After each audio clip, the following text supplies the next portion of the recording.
नमस्कार दोस्तों, भक्ति जीवन चैनल पे आप लोग का स्वागत है। आइए सुनते हैं परिवर्तिनी एकादशी व्रत कथा।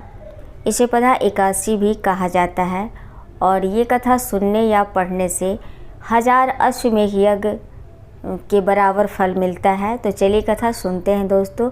जय श्रीमन नारायण। भाद्रपद शुक्ल एकादशी की पौराणिक कथा।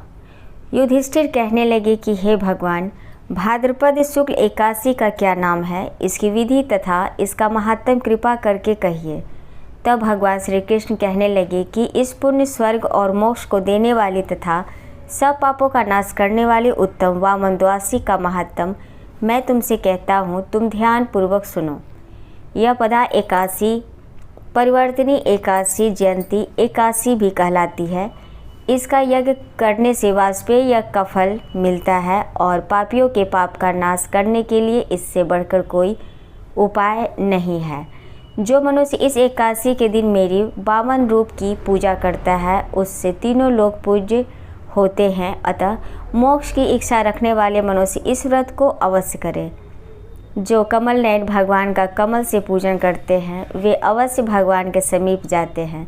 जिसने भाद्रपद शुक्ल एकादशी को व्रत और पूजन किया उसने ब्रह्मा विष्णु सहित तीनों लोकों का पूजन किया। अतः हरिवासर अर्थात एकादशी का व्रत अवश्य करना चाहिए। इस दिन भगवान करवट लेते हैं, इसलिए इसको परिवर्तिनी एकादशी भी कहते हैं। भगवान के वचन सुनकर युधिष्ठिर बोले कि भगवान, मुझे अति संदेह हो रहा है कि आप किस प्रकार सोते और करवट लेते हैं तथा किस तरह राजा बलि को बांधा और वामन रूप रखकर क्या क्या लीलाएं की। चतुर्मास के व्रत की क्या विधि तथा आपके शयन करने पर मनुष्य का क्या कर्तव्य है, सो आप मुझसे विस्तार से बताइए। श्री कृष्ण कहने लगे कि हे राजन, अब आप सब पापों को नष्ट करने वाली कथा का श्रवण करें। त्रेता युग में बलि नामक एक दैत्य था। वह मेरा परम भक्त था। विविध प्रकार के वेद सूत्रों से मेरा पूजन किया करता था और नित्य ही ब्राह्मणों का पूजन तथा यज्ञ के आयोजन करता था। लेकिन इंद्र से द्वेष के कारण उसने इंद्रलोक तथा सभी देवताओं को जीत लिया। इस कारण सभी देवता एकत्र होकर सोच विचार कर भगवान के पास गए। बृहस्पति सहित इंद्र आदि देवता प्रभु के निकट जाकर और नतमस्तक होकर वेद मंत्रों द्वारा भगवान का पूजन और स्तुति करने लगे। अतः मैंने वामन रूप धारण करके 5वां अवतार लिया और फिर अत्यंत तेजस्वी रूप से राजा बलि को जीत लिया।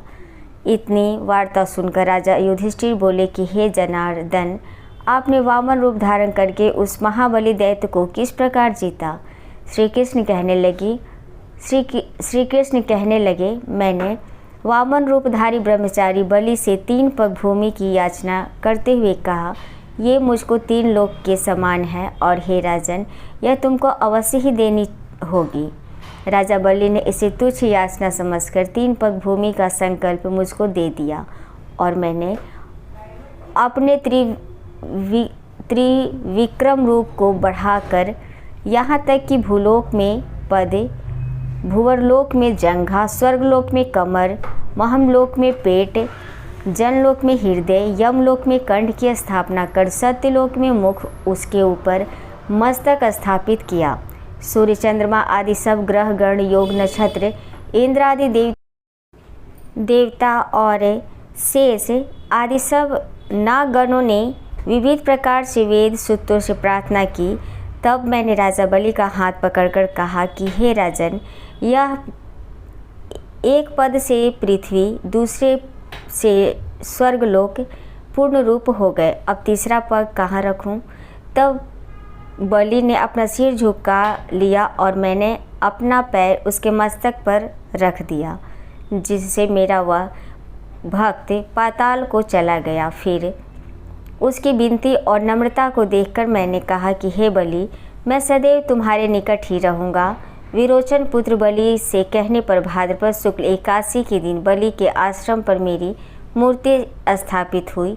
इसी प्रकार दूसरी क्षीर सागर में शेषनाग के पृष्ठ पर हुई। हे राजन, इस एकादशी को भगवान शयन करते हुए करवट लेते हैं, इसलिए तीनों लोकों के स्वामी भगवान विष्णु का उस दिन पूजन करना चाहिए। उस दिन तांबा, चांदी, चावल और दही का दान करना उचित है। रात्रि को जागरण अवश्य करना चाहिए। जो विधि पूर्वक इस एकादशी का व्रत करते हैं वे सब पापों से मुक्त होकर स्वर्ग में जाकर चंद्रमा के समान प्रकाशित होते हैं और यश पाते हैं। जो पाप नाशक इस कथा को पढ़ते या सुनते हैं उनको 1000 अश्वमेध यज्ञ का फल प्राप्त होता है। तो ये थी कथा दोस्तों। और अगर आपको हमारी कथाएं अच्छी लगती है दोस्तों तो लाइक, कमेंट, शेयर करें और हमारे चैनल को सब्सक्राइब भी कर लें। और मिलती हूँ इसी तरह की कथा के साथ, तब तक के लिए धन्यवाद।